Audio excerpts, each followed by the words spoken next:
I hoped to develop the contract for the artist that we worked with. I didn't know about until it was pointed out by an artist, by them negotiating. A lot of it ended up being put in, and it benefited everyone, really. And I don't think illustrators and creatives realize that they can do that, and it could be as simple as a question that you're asking.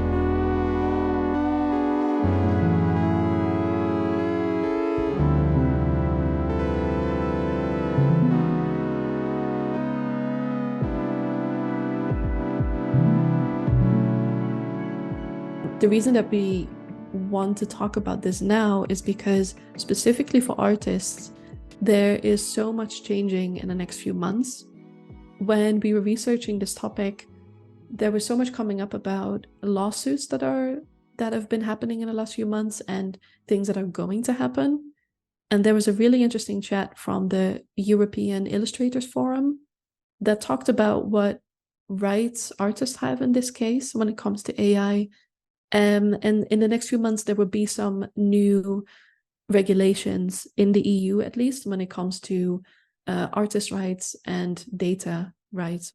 So another thing that we really want to talk about is the impact of AI on illustration and creativity, but the value specifically, because it's obviously creating some problems in the illustration industry, not just by artists using it and other people being completely against it. So it's a bit of like a back and forth there. It's also about the changes that it's making to the market, because it obviously has an effect on how clients or potential clients see the value of illustration for the work. If they know that it can be done very cheaply, then they would most likely prefer that option. Or if they see that an illustrator it has very cheap rates because everything is AI generated, it's pretty easy stuff to do, then that will change the value of illustration in the market too. So even though apparently the demand for illustration is still rising because there's a demand for visuals so much more than there ever used to be, the value is going down. And it's already difficult to make money as an illustrator or a creative in general full-time. This just makes it so much more difficult to do it. That's just like the whole illustration demand supply has changed, and illustrators are getting just paid less and less because of this. Licensing, I know in the art licensing world, a lot of illustrators and surface pattern designers are rightfully nervous and maybe even a little bit scared that, it's gonna take away jobs and it's gonna just obliterate it. Not gonna be able to find work. Companies are going to be able to use these AI tools to create their own images, or so they don't even need illustrators or designers. And I totally get that, and I definitely could see that.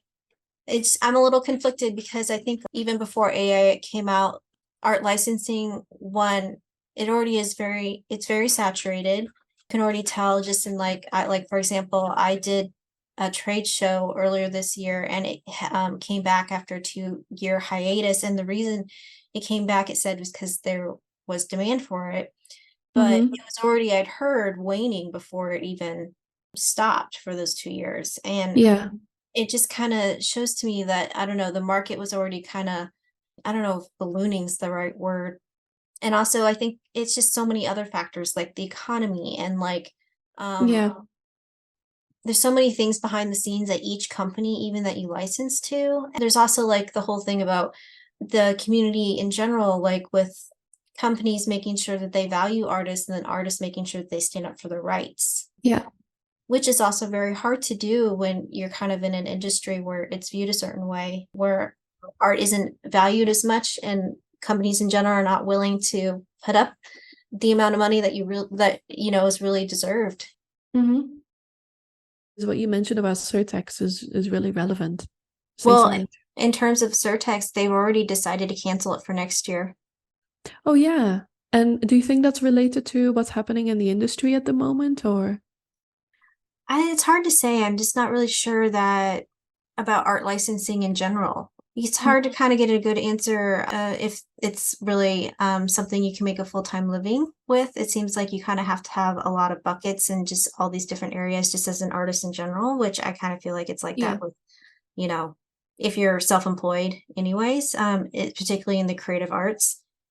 It seems like you have to be very versatile. I don't really hear about a lot of people who make full-time income solely from their art licensing. So I'm not sure if it has to do with that. And like, but yeah, I did know that this year it was more of a boutique, there wasn't a whole lot of people exhibiting. I didn't really feel like there was a lot of attendees as much. So I think it's a bunch of different reasons, but it also kind of goes into like in general, I think lack of awareness of your rights too, like especially with negotiating and setting prices, which is really hard, especially if you're starting out for the first time. But I think also like with bringing in AI, it'll kind of puts fuel to the fire on some of these issues, makes them more apparent. Yeah.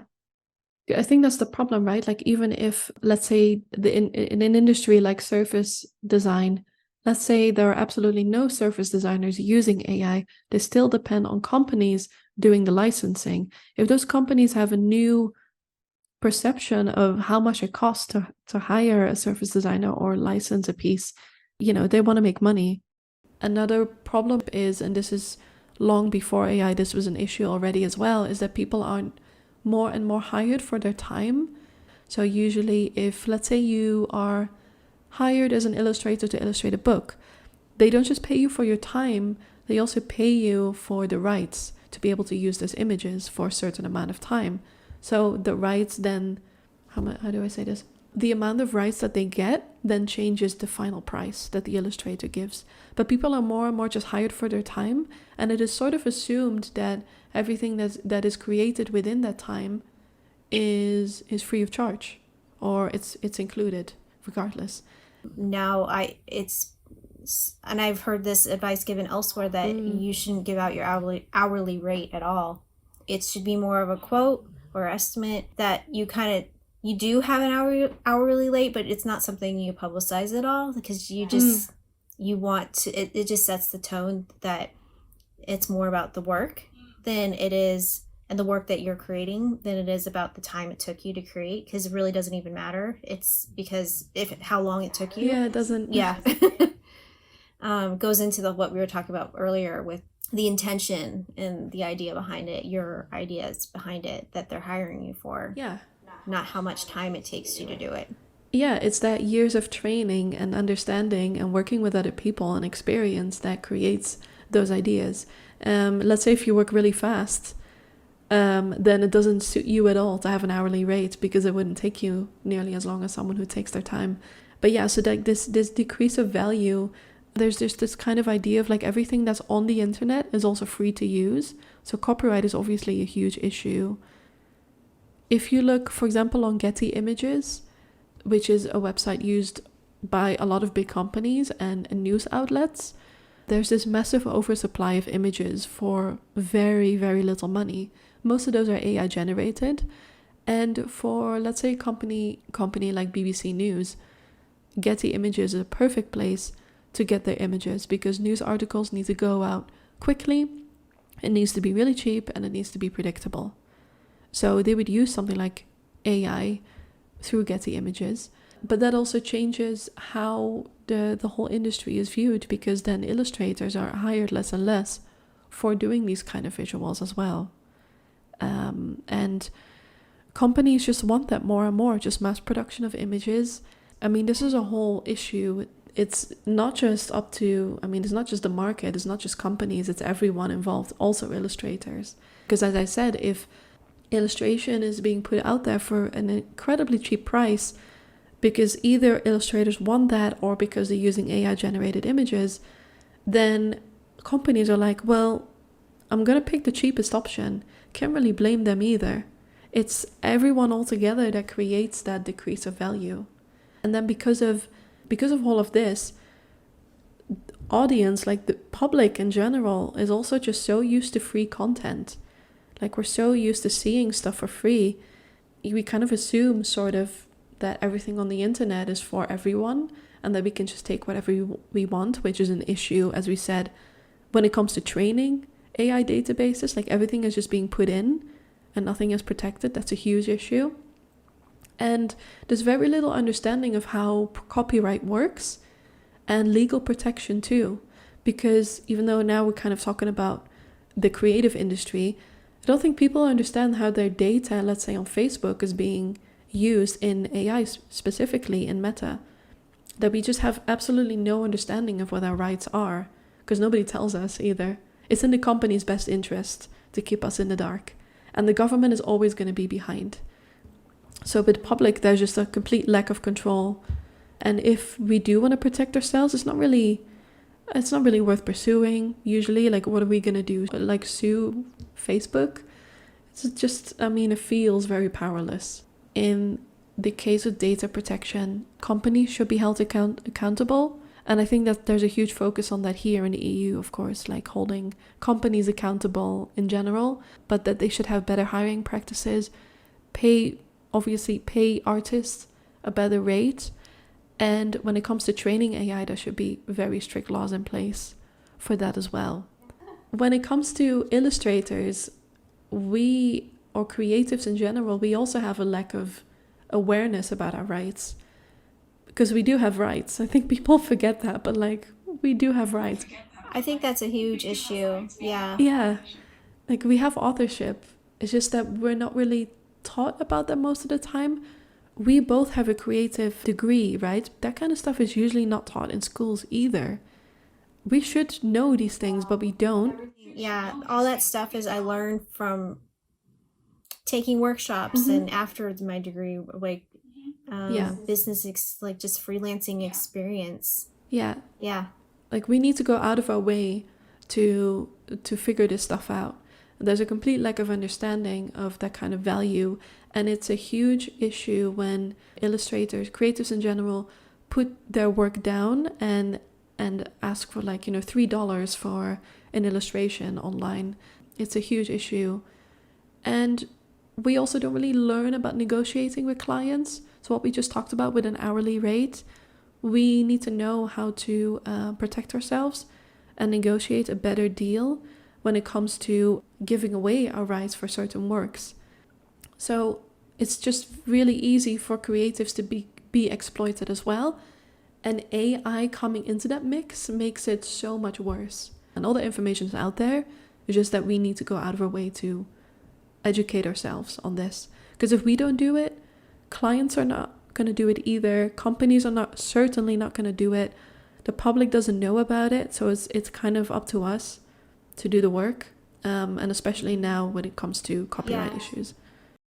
I know when I was an art buyer, I hoped to develop the contract for the artists that we worked with.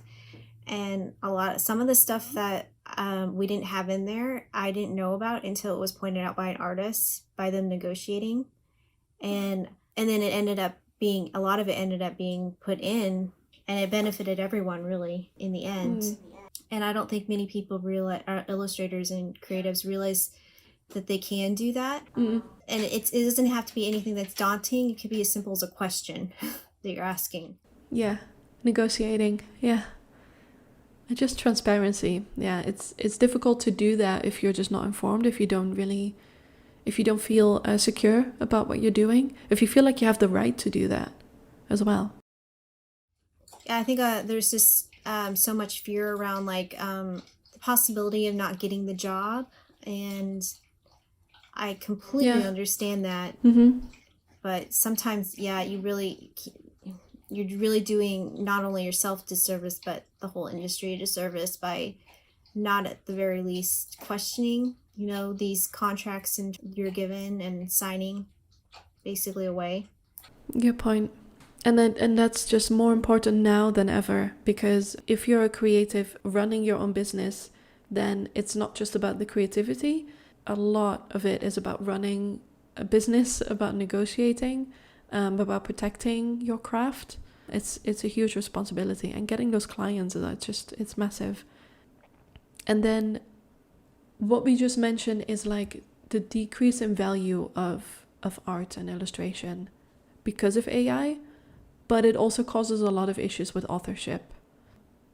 From what I understand, in the EU right now, there is a lot of talk about how to protect people, but it's mostly about users and specifically their data online, and not about creators still. Hopefully that would be the next step, but it definitely, there needs to be more talk about how to protect creators as well.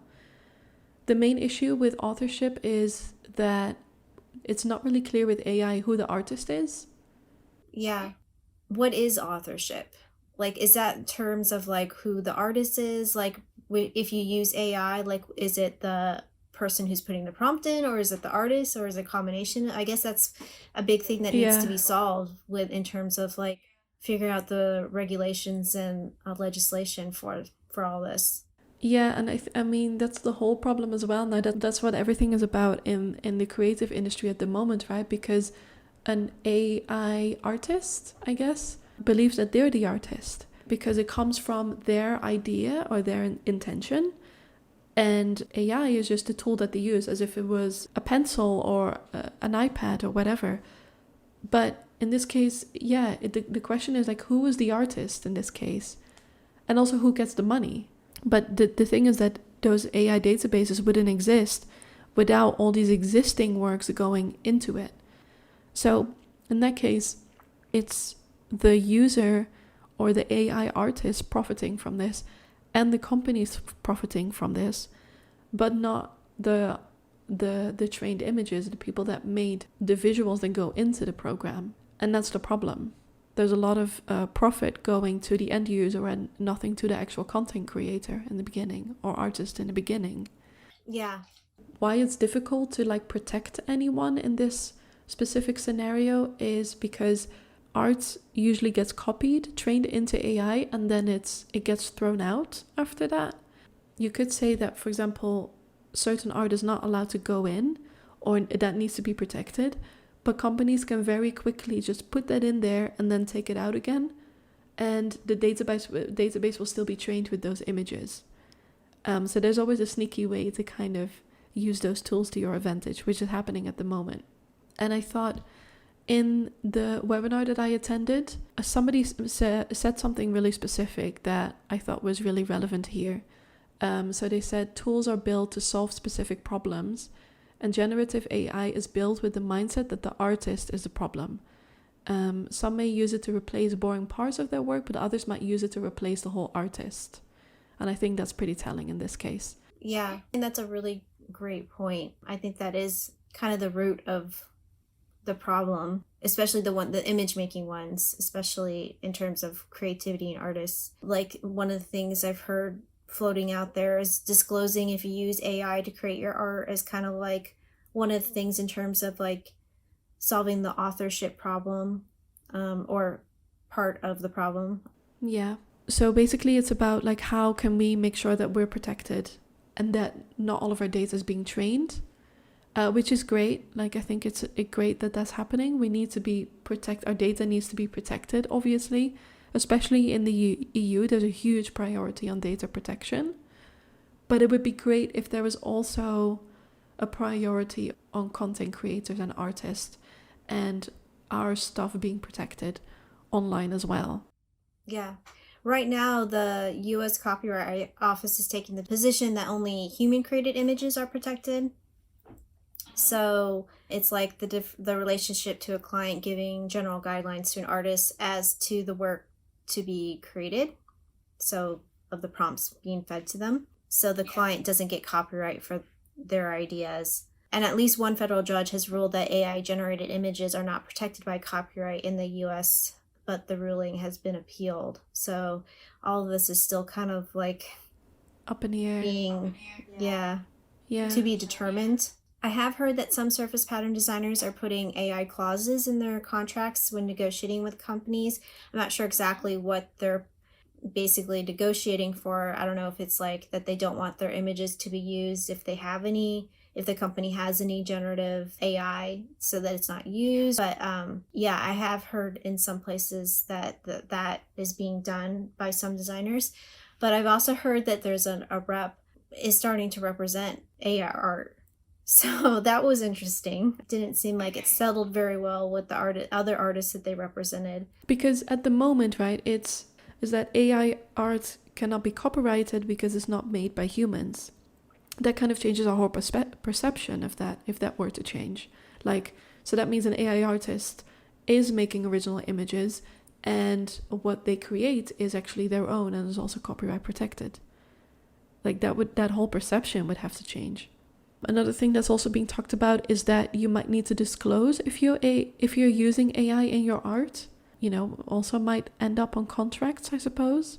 And something that's being talked about here a lot is, when it comes to data protection, is the opt-out, opt-in option. Not just for artists, but just users in general, that you can pick if your data is being used for AI training.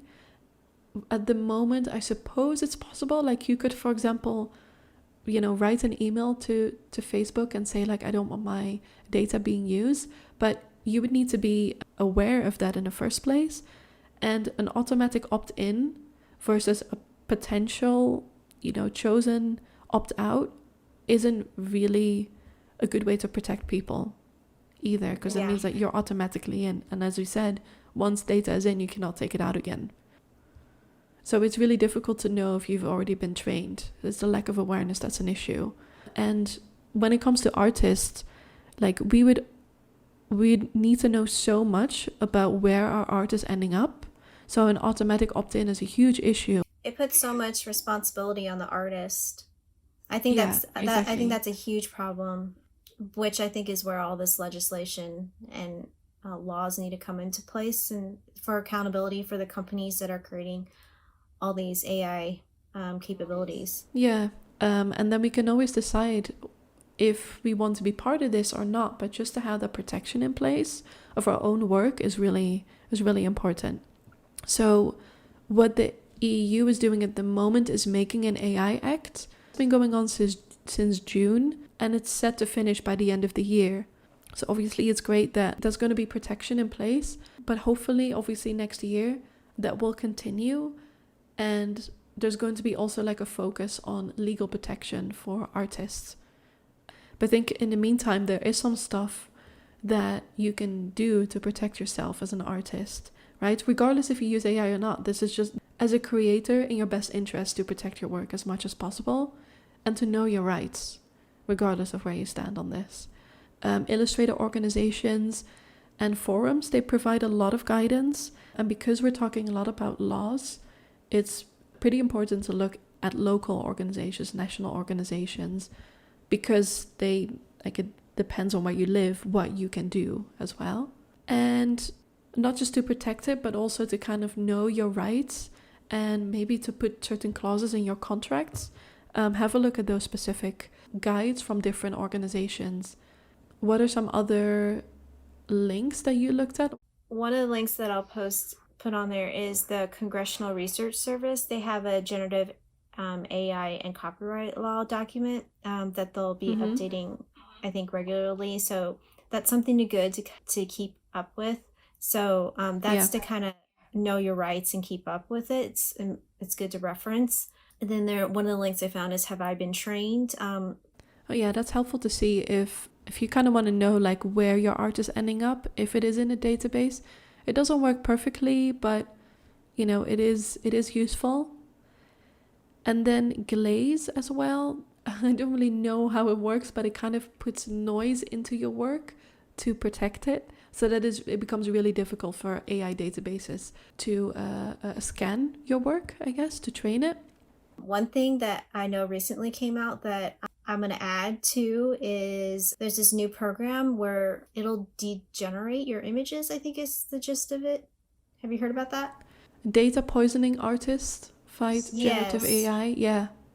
So that's a new, and it's from the same makers as Glaze, I think. So that's another way to protect your art online. So those are a couple of things that you can do to protect your art in the meantime. I'll put these links in the descriptions as well. If you have any other links, then I hope people share those, because it's really helpful. And all the information is out there. It's just that we need to go out of our way to educate ourselves on this. You can look at a couple of petitions as well. So the ones that we found are quite helpful for basically data protection and protecting artist rights. These all come from associations art associations and illustrators associations. One that I looked at is EGAIR, I guess that's how you say it. They are coordinating European activities towards fair regulation of AI businesses and databases. That's the one that I know of here in Europe. And they're going to focus on basically artist rights, authorship, and they're going to bring that to the AI Act as well, to the European Commission. Luckily, they also work with another association based in the US and another one in Spain and Latin America. And are there any other ones that you want to mention that people should look at? I just found 3, the Restrict AI Illustration from Publishing, the Protect Human Art and Artists, and Regulate AI Image Generators petitions. I would recommend taking a look at them and seeing if you would like to sign the petition. A lot of them seem like they're pretty close to needing the number of votes they need. Yeah. So, yeah, I think there's lots of different things out there. I think it's about keeping yourself informed. Yeah, staying up to date with what's happening, like the changes that are being made in the creative industry. I think we probably just need to keep adapting to the landscape of AI in art. It's definitely making some changes in the next few months. Maybe, who knows, in a few months we'll have another video to make. So yeah, I know, maybe an updated video after this. Not that long till the end of the year. Yeah, I think things are a little bit slower in the States, so I would keep up with the Congressional Research Service copyright and generative AI report. And then also, if you're in like the Graphic Artists Guild in the US, they lobby on behalf of all graphic artists. So, and they also have webinars. I know that too. I've seen a couple come through about AI, to keep yourself updated as well. yeah, I guess or what are we doing? Maybe something that we're doing? Oh yeah, that's a good one, because we haven't really said what we're doing. Yeah, I'm not doing anything. I learned a lot just looking up information for this talk. Yeah. I learned a lot. I didn't know that it had a ruling for that only human created images are protected, which it's kind of crazy to me in terms of like, kind of still seems like it's a free for all for Isn't that crazy? That, I mean, that's always the case with anything new coming along, that obviously anything's possible, and then the government is just kind of like running behind it, like trying to catch up. But at the moment, it's just like we're in this period of chaos. Anything can happen, anything is possible, and we're just all kind of like, I don't know. So I understand if like the whole protecting your art and all of that is a step too far. You don't know how to do that yet. I'm also kind of like, I don't know what to do here yet, but at least try and stay informed on what's happening. Yeah. I also think maybe even trying them out to see how they work a little bit. Like, I tried out some of the image generators just to see, and it was just kind of interesting, the results. I mean, I definitely knew it wasn't for me. I can see maybe, if I did feel like I wanted to pay for something like that down the line, but using it as a tool. But like, even then, I kind of feel like it's still not for me for now. But who knows to say, some other artists might find it as a good tool to help them come up with ideas or use for mood boards. And no, I think it's better though to kind of have an understanding of what's coming out there, just so, and even using it, even if briefly, just to kind of like be more better informed of what it is that bringing all the hoopla about. Yeah. All right. Thank you for listening to us chat about AI. Stay tuned for the next episode of Brushing Up. Yep. Done. You